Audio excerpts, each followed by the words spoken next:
Doctor గారు, నా వయసు 40 సంవత్సరాలు. నాకు చాలా కాలంగా నడుము నొప్పి ఉంది. ఫిజియోథెరపీ చేయించుకున్నాను. నడుము నొప్పి ఉన్న వాళ్ళు వాకింగ్ చేయొచ్చా? ఒకవేళ చేస్తే ఎంతసేపు చేయాలి తెలియజేయండి అని అడుగుతున్నారు. ఈ ప్రశ్నకు డాక్టర్ గారి సమాధానం ఇప్పుడు చూద్దాం.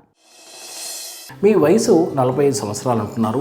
మీకు చాలా కాలం నుంచి నడునొప్పి ఉంటుందంటున్నారు. నడునొప్పికి 2 రకాల కాజెస్ ఉంటాయండి. ఒకటి mechanical back pain, 2 organic back pain. అంటే ఏదైనా ప్రాబ్లం ఉంటేనే మనకు బ్యాక్ పెయిన్ వస్తుంది. అంటే ఏంటి, స్లిప్ కానీ ఒక వెన్నెముక ఇంకో వెన్నెముక జరగడం, డిస్క్ ప్రొలాప్స్ ఉండడము, నర్వ్ రూట్ కంప్రెషన్, ఇవి ఉంటే మనకి రియల్ బ్యాక్ పెయిన్. ఇంకోటి మెకానికల్ బ్యాక్ పెయిన్, అంటే ఎక్కువ మజిల్స్ అన్నీ అలసిపోవడం, ఎక్కువ ప్రయాణం చేయడం, 2 వీలర్ డ్రైవింగ్ చేయడం, ముందుకు వంగి వెనక్కి చేసి కిందికి నుంచి వస్తువులు ఎత్తడం, దానివల్ల మెకానికల్ బ్యాక్ పెయిన్ వస్తూ ఉంటుంది. మీకు చాలా సంవత్సరాల నుంచి నడుము నొప్పి వస్తుంది అంటున్నారు కాబట్టి మీరు ఒకసారి డాక్టర్ని కన్సల్ట్ అయితే, ఆర్థోపెడిక్ డాక్టర్ని మరి కేర్ఫుల్గా ఎగ్జామిన్ చేసి అవసరమైతే ఎక్స్రే మరియు ఎంఆర్ఐ స్కాన్ తీసుకుంటారు.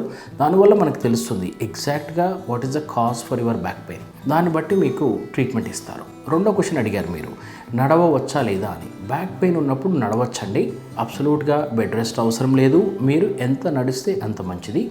ఎంతవరకు నడవాలని చెప్తున్నారు, మీ కెపాసిటీని బట్టి. There is no limitation. అంటే ఇంతే నడవాలి మీకు నడుము నొప్పి వాళ్ళకి అంటూ ఏమీ లేదు.